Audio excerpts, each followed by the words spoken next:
Okay, so we've got our multicam sequence, we've got our project set up, all our windows are correct. Now it's time to talk about editing the sequence. The order of steps here is going to go audio first, then video or our cuts in the video, and then color for the video. Finally, after that, we're going to talk about export settings in a later video and how to finally watch the video. Okay, so audio first. We're going to go to our audio track. As you can see, I'm in a multicam sequence. Within all of these multicam sequences I've made, we have our roots, which are stacked like rectangles, and we have our multicams, which are staggered. This just denotes that the multicam is the one video channel that we can cut in between, and the root is the video's original destination in the multicam sequence. They're stacked on top of each other. So I've taken this speech from a wedding reception and made some cuts and changed the audio to clean it up a bit. So let me demonstrate what we've done to the audio. China doesn't exist. Okay, so it's really clearly obvious that this room is very boomy. The mic is very distant. We had a poor situation for recording audio here. So it's going to take a lot of work. But real quickly, the main two things that I did very simply was a parametric equalizer tool that I threw on here to remove all of the S's and the T's and the harsh points in the audio signal, as well as remove some low end and some high end. Parametric equalizer is the best audio editing tool in Premiere. Simply put, it is the most comprehensive tool. On our master gain on our left, we can control the gain of our signal with our specific points at different hertz in the signal. We can adjust levels here. We have presets we can adjust, acoustic snare setting, heavy guitar, vocal enhancer, all those things. All I've simply done is edited the default to match this, what's most appropriate for this signal. So I've selected in and out points on my timeline and I've set them on loop. We're just going to listen to part of it here. All right.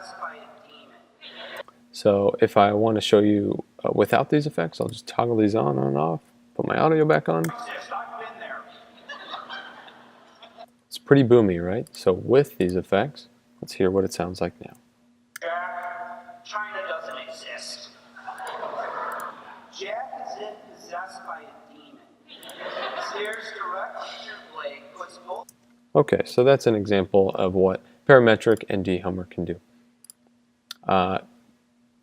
Backtracking real quick, parametric is for all of your S's and T's and pops and cracks in the signal, as well as taking out some high end and low end.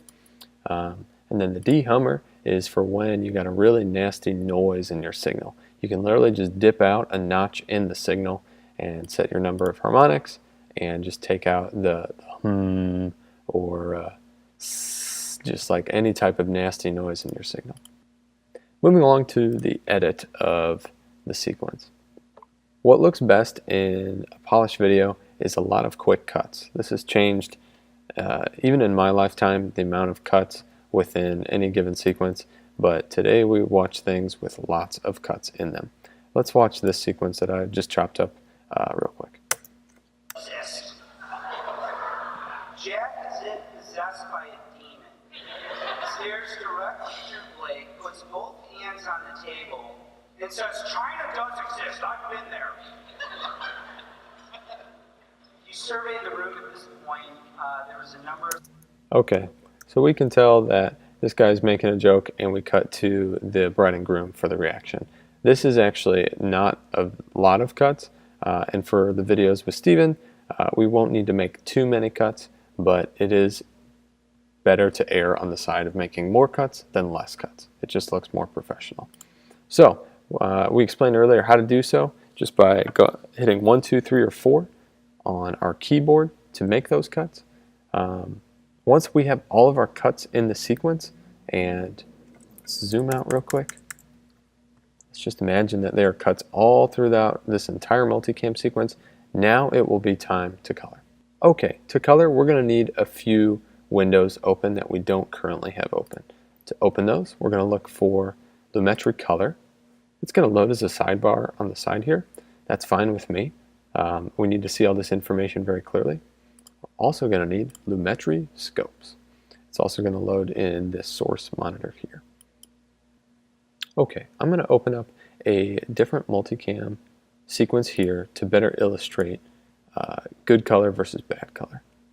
The media is pending. Exit out of these. Okay, so here is our root video here. We just have one video signal and two audio signals.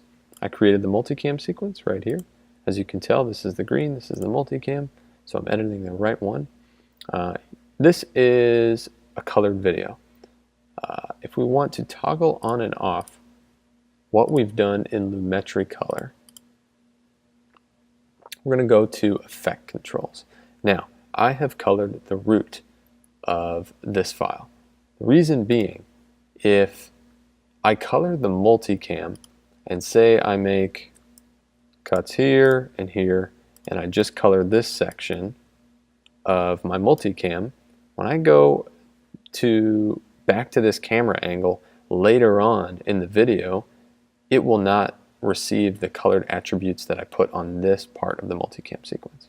To simplify the process, we're going to go back to our root folder and color that entire camera angle. Since we know that for our purposes, our cameras are on tripods and the lighting stays the same, so we can just color the root video channel in one profile, one color profile, unless something crazy happens to the color, like a light falls over or natural daylight goes out, it goes away with a cloud or something like that. In that event, you would just chop up the root into two separate video signals to color two separate or as many video color profiles as necessary.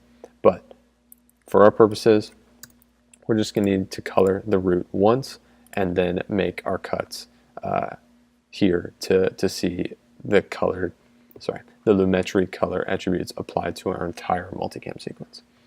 So if we go back to the root, you'll see I've colored the root here. We have the Lumetri color attributes here. If we want to see it without that effect, that's what it looks like. That's nasty ungraded video that nobody wants to look at. So we toggle those attributes back on. Let's take a look at our Lumetri color window over here. LUTs are like visual styles that you can put on top of your video. We've shot our videos in natural, and so we shouldn't need to put any LUTs on top of our videos. We have lots of different tools within Lumetri color. Basic correction is where a lot of the action happens. White balance. Simply put, when you press this eyedropper and you drag it onto any part of your frame here in your program monitor, you are telling Premiere that that color that I selected is white in this current lighting condition. So if I put it at a very blue light, it's going to turn everything really orange here. But if I put my white balance selector on something that is really orange, like the white of his collar, it's going to turn everything blue so that this little part of the frame is true white. White balance is a little tricky to understand, but simply put, we want to use our eye as a tool to find what is white in this current color temperature situation. Let me just toggle back to what we had here. Command Z. I believe this is what we had. Yes. We needed to use a LUT for this specific situation, and I've used my white balance selector here so that white is white, black is black, skin tones look like normal skin tones, and we can move forward. Exposure. Exposure is adjusting the light levels of the entire frame. Let's go to the Lumetri scopes real quick to see what we're doing. Lumetri scopes are a helpful tool to gauge this is a waveform lumiscope. What this does is tells us all the information in this frame from black, which is 0, to white, which is 90 to 100. This is saying that on the leftmost of the frame, we have information from 0 to about 57. That's going to probably be this speaker and this left side of the frame. Once we get up here, we have some highlights around the middle of the frame. This is probably his hand. This is probably his collar. We see here, if we zoom in very far and scrub, we'll see up here the image moving with this frame. They're linked. All it is looking at the luminance level of this frame. We can see that her dress is very blown out currently. That's why we have blown out marks up by 98 to 100 up here. If we lower our exposure, 0.6, nothing is hitting true white. Our highlights are saved. Nothing is blown out here, and this looks like a really balanced image. If we were to lower our exposure, we shrink all the white, and the white starts to turn gray. It looks really gross. So let's go back to what we had here. Contrast. Contrast literally expands your whites and your black levels. As you can see in the frame here, everything looks really flat. Our blacks really aren't black, they're kind of gray. The whites are kind of gray as well. If we super contrast everything, we lose information. Our blacks are crushed, is what they're called. And you can see we're getting really close to zero here, where the naked eye just can't even tell the difference between what is true black and what is a shadow. Okay, so if we go back to about 10 here, our blacks look more black and our whites look more white. Highlights. Highlights are helpful when you have blown out part of your image, which is really easy to do. I find it helpful to set my highlight at about -30 so that we have a little bit of headroom between true white and where our whites currently sit. Shadows, same deal. As you can see, we're adjusting in about the 20 to 50 range here. That's where all of our shadows live. If we crush our shadows, people look really old and really gross.